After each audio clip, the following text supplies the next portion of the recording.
नमस्कार साथियों, हिंदी स्टेनो बढ़ोत वाले चैनल में आपका हार्दिक स्वागत है। आज की डिक्टेशन रामधारी गुप्ता खंड 1 से प्रतिलेखन संख्या 37 व 38 से 100 वर्ड पर मिनट की स्पीड से होगी। तो आइए शुरू करते हैं। डिक्टेशन शुरू होगी 5 सेकंड बाद। स्टार्ट। उपाध्यक्ष महोदय, बजट पर जो चर्चा चल रही है उसमें भाग लेते हुए मैं भी अपने विचार सदन के सामने प्रस्तुत करना चाहता हूँ। इस पर विचार करते समय दो स्थितियों को हमें दृष्टि में रखना होगा।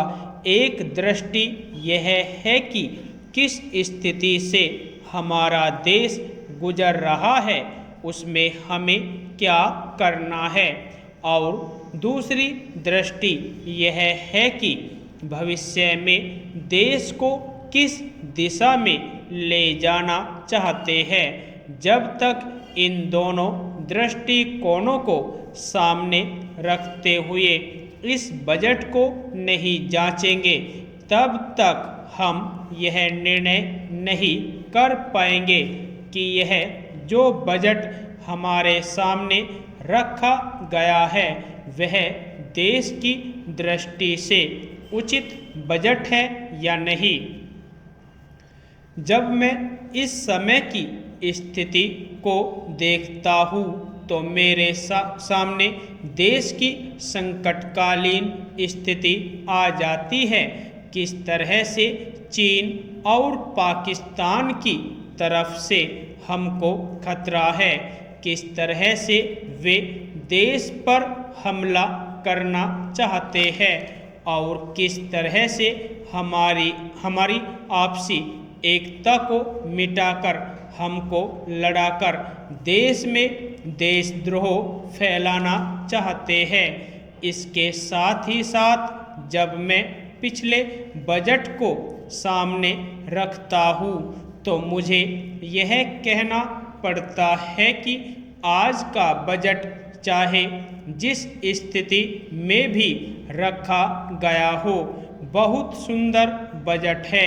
एक ईमानदार कोशिश हमारे वित्त मंत्री महोदय ने इस बजट को तैयार करते समय की है, लेकिन एक राजनीतिज्ञ की दृष्टि से जब मैं देश के भविष्य की ओर देखता हूँ तो मुझे यह कहने में कोई संकोच नहीं होता कि कोई विशेष समाधान इस बजट से नहीं निकलता।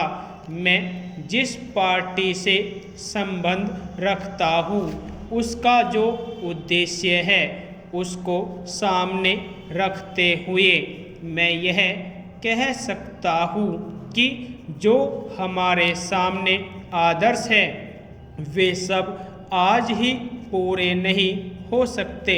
हमारे वित्त मंत्री या हमारी सरकार आज ही सब कुछ नहीं कर सकती या स्वर्ग लाकर हमारे सामने खड़ा नहीं कर सकती, लेकिन फिर भी यह मैं अवश्य देखना चाहता हूँ कि हमारा देश आगे बढ़ रहा है या नहीं।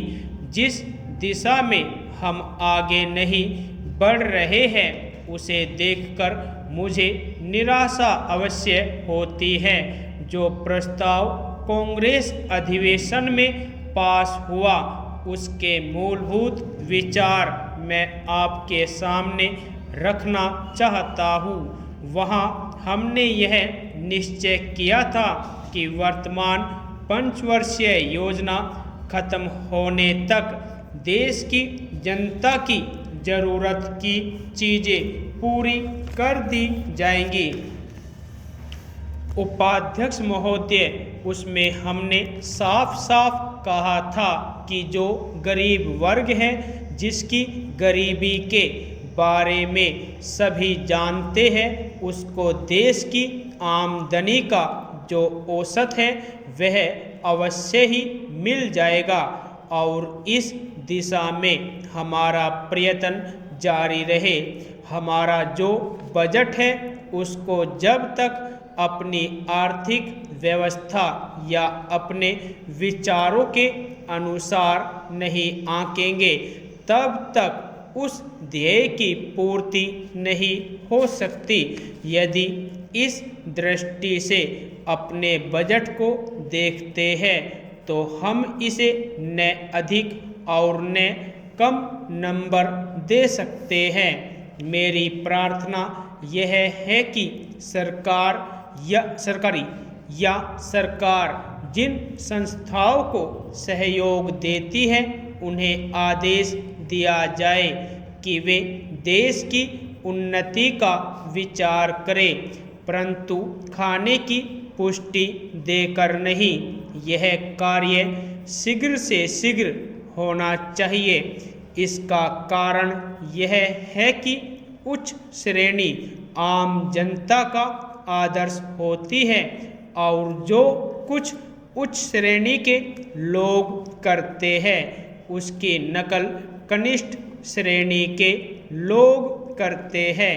इसलिए यह काम पहले उच्च श्रेणी पर हो जाए तो आम जनता पर उसका प्रभाव अवश्य गहरा पड़ेगा।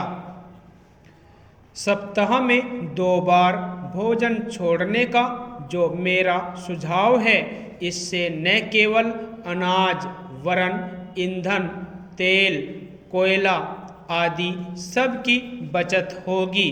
भोजन छोड़ने के अलावा अन्न बचाने का और भी एक तरीका है, वह भी सामूहिक सामाजिक श्रेणी पर किया जा सकता है।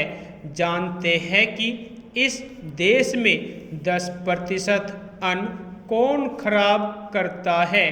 कीड़े, पंछी, बंदर और बोरियां ठीक न होने से अनाज गिर जाता है और मिट्टी में मिल जाता है।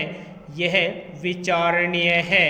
इस प्रकार 80 लाख टन बर्बाद होने वाले अन्न को बचाया जाए तो भारतवर्ष को किसी भी देश से अन्न की भिक्षा मांगने की आवश्यकता नहीं पड़ेगी।